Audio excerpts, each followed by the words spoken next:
my name is Linda and this is Chris, and we're going to talk a bit about the development of Victoria 2.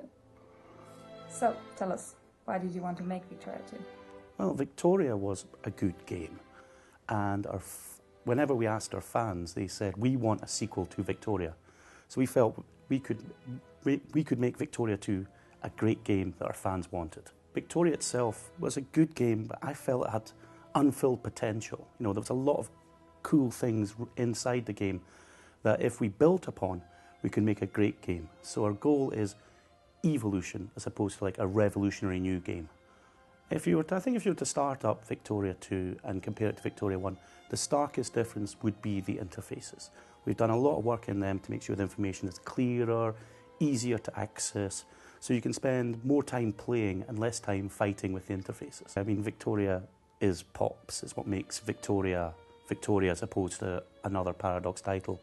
So obviously with Victoria 2 we had to keep the POPs in the game, but we've changed how they work. In Victoria 1 it was all manually managed. You would click and say, okay, you farmers, you're now soldiers, congratulations. But now we've made it so that they choose themselves based on what's happening in the country and the choices you have made to try and make them come more alive and also to get it to feel more realistic and at the same time make the game easier to play. Hi, my name is Björn and I'm Brother Bean on the forums. On Victoria 2 I have been working primarily as an event scripter and a historical researcher, which basically means that I've been doing all the little nicks and knacks and odds and ends that needs doing on a game like this, like setting up historical provinces and stuff like that, scripting that in. But also been working a lot on the historical events that are in Victoria 2. And if I were to say one thing on the biggest difference between Victoria 1 and 2 in this regard, it is that Victoria 2 has a much more open model where we, rather than forcing historical outcomes, try to put in place the logics for them so as to make them more likely and encourage them to happen rather than force them upon the player. Hello, my name is Thomas and I'm the project lead for Victoria 2, and I'm going to tell you a few words about the tutorial. I want to show you a little here where we've now divided the tutorial up in 3 steps. We have basic, we have medium and we have advanced. And as you can see, the armies and navies and the production and all the different aspects of Victoria 2, and you can either go straight into the entire tutorial or start on your level. If you're completely new, maybe you should start on basic or even start from the beginning. Or if you clocked hundreds of hours on Victoria 1, maybe you just want to know what's new and you can go through the various chapters of the advanced tutorial. Hello, my name is Fredrik and I'm Tigos on the forums, and I'm going to talk a bit about the Victoria 2 map. One of the things we did with the Victoria 2 map was to make sure that it's easy to distinguish the terrain on each province, so you don't actually have to think about what kind of terrain you will be battling in.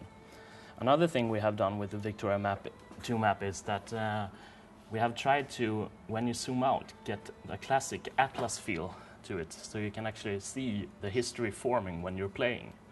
And a nice feature is that we have added these country names to the map, and that was a cool feature in a way that we actually could port that back into our older games, so they could benefit as well.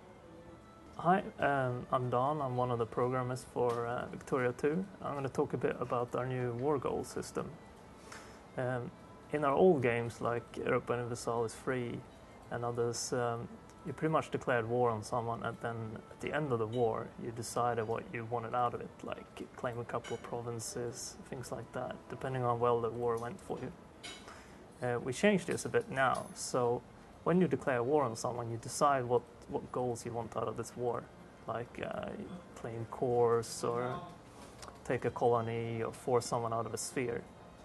And this is really nice for multiplayer as well, because you can decide what your allies get up front, so you can decide who gets what state after the war and things like that. Adds a whole new dynamic to the thing. Hello, my name is Jonas Jakobsson, Jonas on the forums, and I'm the 2D artist here at Paradox Interactive. And we can see here, currently I'm working on the end screen for Victoria 2.